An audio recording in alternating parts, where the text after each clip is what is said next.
어제 안철수 의원이 혁신위원장을 사퇴를 하면서 그냥 당대표 하겠다. 그러면서 또 당의 갈등 상황이 고스란히 좀 드러났거든요. 특히 뭐 대표적인 사례로 꼽은 게 인적 청산 문제입니다. 의원님은 좀 어떻게 보셨어요? 저는 사실은 안철수 의원님의 열정이라든지 뭐 진심을 좀 이해해주고는 싶지만 사실은 그 방법이 너무 미숙했다. 그리고 방법조차도 또 민주적이지 못하지 않았나 이런 생각을 합니다. 네. 우리 당의 이제 지금 말씀하신 것처럼 우리 당 내홍 기사로 가요. 예. 우리 당은 혁신해야 된다고 말합니다. 맞습니다. 혁신해야 되는데 전 두 가지라고 봅니다. 혁신의 가장 중요한 거는 하나는 이 패배감, 무력감에서 깨어나서 야당으로서의 역할을 제대로 하는 것. 네. 그러니까 야당으로서의 일종의 투쟁력을 보여주는 것이고, 또 하나는 그동안 누적된 우리 당의 여러 가지 문제는 바로 당의 비민주성이에요. 비민주성. 그러니까 당이 네. 뭐 어떤 일이든 민주적으로 해결하지 못했던 거예요. 그러니까 안철수 위원장조차도 혁신위원장은 마치 전권을 가진 것처럼 지금 비민주적인 이야기를 하신 거예요. 사실은 누가 잘못했다 이런 거 우리가 다 뭐 공감하는 바도 있고 하지만 네. 어떤 부분은 또 공감이 안 되는 바도 있지만 예. 이런 것도 민주적으로 했어야 되는 거죠. 네. 물론 내가 야, 이 사람들이 잘못했으니까 잘라. 이렇게 얘기하는 거는 맞지 않다. 혁신위를 구성하고 거기서 논의를 하고 이런 게 필요했다는 생각이 들고요. 네. 그래서 그런 안타까움이 있고 그러면 그 전의 과정은 어떠냐. 역시 다 비민주적인 것이 지금의 우리 국민의힘의 신뢰를 떨어뜨렸다고 봅니다. 네. 예컨대 이제 자꾸 안철수 의원님 말씀하시는 건 아마 그 한덕수 총리로의 후보 단일화 과정. 교체 문제를 얘기하는데 저는 그 당시 굉장히 강하게 의총에서 반대 발언을 했습니다. 왜냐하면 그 절차 자체가 민주적이지 못했거든요. 네. 결국은 당원들께서 투표로 막아주셨는데요. 이런 지금 우리 당의 언제부터인가 이상한 비민주적인 문화가 지금 고착화되어 있습니다. 네. 이거를 회복하고 이것을 고치는 것이 저는 우리 당 개혁의 핵심이라고 생각을 하는데 네. 누구든 힘이 있는 자리에 가면 전부 다 그 권력을 그동안 비민주적으로 행사해 왔다. 근데 그걸 그렇다고 해서 예. 너는 잘했니 안 했니 하고 이렇게 얘기할 때는 아니다. 우리가 지금 그러한 것을 우리가 고쳐가는 것 자체도 민주적으로 하자라는 얘기를 하고 싶네요. 뭐 과거에 있었던 이제 대선 과정에 있었던 비민주적인 절차를 좀 문제 삼으면서 안철수 의원이 아무래도 이 쌍권이라고 대표되는 권영세, 권성동 두 의원 얘기를 한 것 같은데 그 얘기를 하는 안철수 의원의 그 발언 과정조차도 좀 비민주적이었다. 그러니까 예. 이 이제 혁신이 보니까 뭐 혁신위원도 왜 비대위에서 통과하냐 막 이런 말씀하셨는데 이게 보니까 뭐 본인이 좀 상의하지 않은 사람이 들어왔다. 근데 이제 그 약간 조직과 이런 시스템의 일을 안 해보셔서 그러신 것 같아요. 그래서 그래요? 당대표도 하셨고 기업도 운영을 하셨는데 우리 당에서 그걸 안 해보셨고 국민의힘에서 비대위에서 그런 게 통과되어야 되고 뭐 이런 부분을 좀 절차를 모르셨던 거 아닌가 이런 생각이 들어서요. 네. 여러 가지로 또다시 우리 당의 그 불편한 부분을 노정시킨 것. 지금 이제 오늘 아침에 또 뭐 또 두 분이 쌍권이요? 예, 두 분께서 또 SNS 말씀하신 것 같은데요. 네. 그래서 국민 여러분께 송구하다는 말씀 드립니다. 그거 안 그래도 준비를 해왔는데 권영세 전 비대위원장이 근데 사실 뭐 권영세 전 비대위원장은 김용태 전 비대위원장으로부터도 이제 당무감사 때 약간 공격을 받으니까 좀 입장을 올리셨었는데 어제는 많이 좀 불쾌하셨는지 자신의 이익 추구를 마치 공익인 양, 개혁인 양 포장하면서 당을 내분으로 몰아넣는 비열한 행태다. 이게 아무래도 이제 안철수 위원장이 혁신위는 관두겠다라고 하면서 전당대회 출마 선언한 거. 그러니까. 이거 근데 뭐 나경원 의원도 그렇고 당내 의원들 보시기엔 좀 어떻게 바라보셨나요? 그러니까 저는 너무 안타까운 거예요. 안철수 의원님이 맡으셔서 뭐 본인은 전당대회 안 나가겠다고 하셔서 좀 잘해주시면 하는 그런 기대를 했는데 결국은 이런 모양이 되고 또 이제 권영세 위원장님은 섭섭하시니까 또 그렇게 말씀하시는데 이게 결국은 우리 당의 안 좋은 모습을 노정시키는 것이니까 그러니까 중진 의원들끼리 집안 싸움이니까요. 그러니까요. 권영세 위원장님 말씀도 또 어떻게 보면 지나친 거고 또 안철수 의원도 권영세 위원장 지적하신 것처럼 좀 어떻게 보면 좀 정직하지 않아 보이는 것 같기도 하고 네. 이런 다 아쉬움이 있습니다. 그래서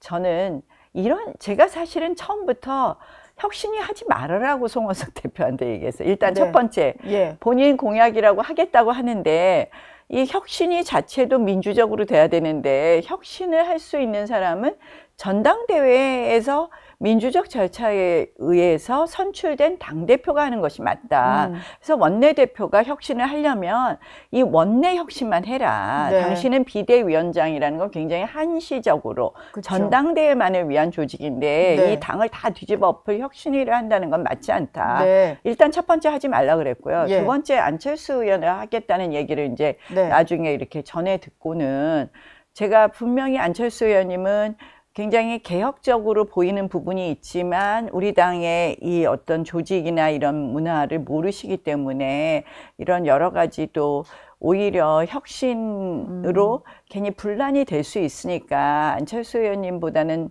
저는 좀 더 다른 사람들이 좋지 않겠냐고 제안도 했었는데요. 당을 좀 아는 사람들. 당을 알면서 좀 저는 원내 혁신에 그쳤어야 된다고 네. 얘기했거든요. 그래서 예. 지금이라도 자꾸 송원석 원내대표도 본인의 공약에 집착하지 말고 이제는 네. 전당대회가 시작됩니다. 그러면 전당대회에 출마한 당대표들이 혁신안을 내놓고 경쟁을 하고 그리고 그 당대표가 당원들의 지지를 받아서 그 힘으로 해야지. 예.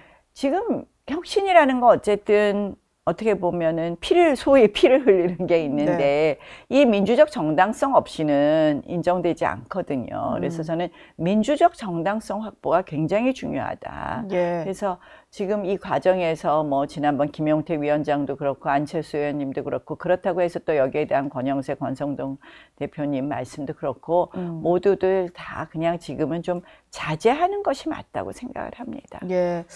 근데 지금 권성동 의원이 또 쓰신 걸 보면은 약간의 좀 진실공방으로 번지는 모습인데 안철수 의원이 본인을 찾아봤을 때는 뭐 여의도 연구원 개혁이라든지 정책 쇄신 얘기를 위주로 했었는데 주말 동안 한동훈 전 대표 전당대회 출마 가능성이 좀 낮다는 정보를 접하고 주변에 어떤 이제 사람들 얘기를 듣더니 이런 것 같다라고 또 새로운 얘기를 좀 하셨어요.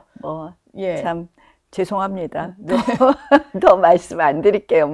예. 그런 이야기가 또 사실일 수도 있고 아마 상당히 사실일 가능성도 있지만 또 뒷부분은 그러니까 추측이시잖아요. 예, 그래서 제가 언급하는 건 맞지 않고요. 네.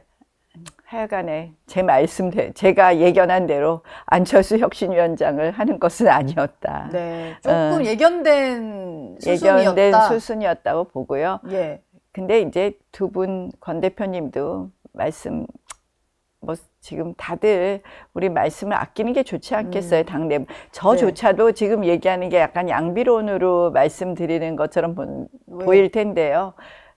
제가 하는 말도 좀 저는 언론의 기사화 안 됐으면 하는 그런 마음이에요. 그래요? 이게 맨날 당내에서 싸움질만 한다. 예. 니들 뭐 잘했다고 싸움질한다. 이런 얘기 듣지 않겠습니까? 네. 사실은 그래서 저는 지난주에 농성도 했었는데요. 제가 사실은 굉장히 남들은 어떻게 보실지 모르지만 저는 단식이나 이런 꼭 삭발을 해야 된다고 생각하지 않고 예. 정말 6박 7일 동안 꼬박이 그 자리를 지키는 것 자체로의 농성, 항의를 표시했던 것이고요. 제가 단독 농성은 처음 해봤습니다. 네. 늘 의원들과 함께 하거나 제가 원내대표일 때 의원들과 같이 결정해서 하거나 또는 다른 당 지도부가 결정된 한 농성에 참여했었는데 저는 사실 이 당이 굉장히 무력함에서 좀 벗어나야 된다는 생각을 했고 네. 그를 위한 농성을 선택했던 건데요. 6박 7일 농성하면서 우리 당의 미래에 대해서도 많이 걱정을 했습니다. 그리고 지금 현재 벌어지는 대한민국의 현실 어제도 보세요. 조작 TF 만들지 않습니까? 네.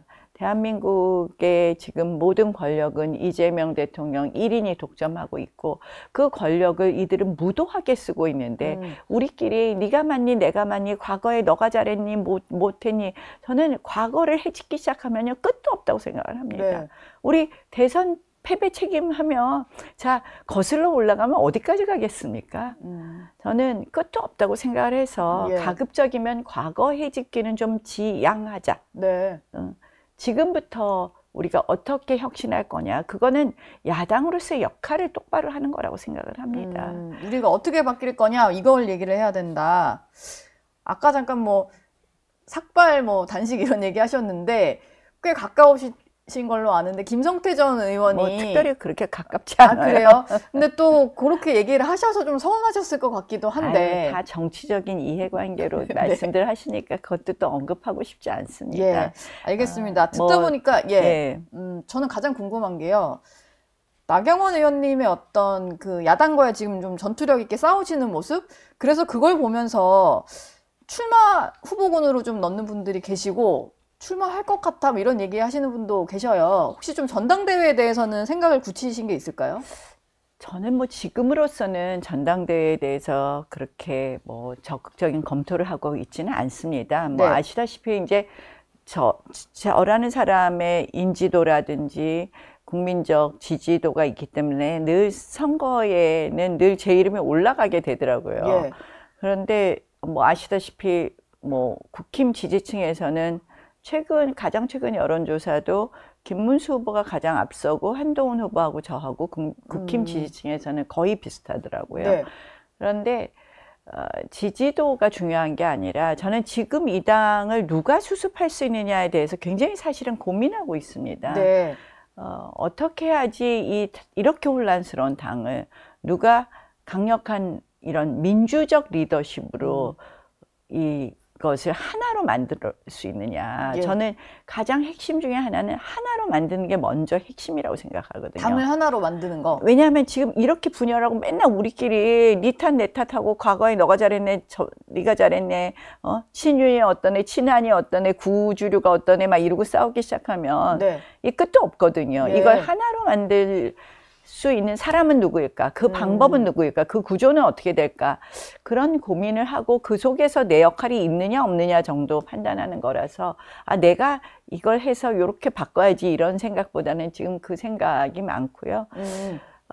그 고민 속에서는 사실은 꼭 내가 꼭 답이어야 되느냐? 그 부분에 대해서는 조금 저 스스로도 그렇게 생각하는 것보다는 좀 남이 답이 될 수 있는 건 아닌가 이런 생각 많이 하고 있습니다. 아직은 다른 좀 사람이 고민을 많이 하고 계시는군요. 김대식 비대위원 같은 경우는 지난 대선 때 이제 김문수, 한동훈 전 대표 두 분이 일단 좀 출마 후보군으로 얘기가 나오니까 두 전 후보는 출마하지 않았으면 좋겠다 이런 얘기를 좀 공개적으로 하셨거든요. 그런 주장을 하시는 분들도 있죠. 또다시 어게인이냐 뭐 이런 얘기를 하는 분도 있는데요. 여러 가지 방법 중에 하나라고 생각을 합니다. 네. 저는 이번에 누가 당대표가 되든 이 분열된 당을 하나로 만들어야 되거든요. 그 방법은 어떤 방법이 있을까? 저는 사실은 좀 우리 당이 이 당의 질서, 기강 이런 거를 다시 다잡는 것부터도 시작이 되어야 된다고 생각을 하고요. 그런 걸 과연 누가 잘할 수 있느냐 이런 생각도 해보고. 저희 영상 많이 시청해 주시고요. 좋아요, 구독, 댓글, 알림 설정 꼭 부탁드리겠습니다.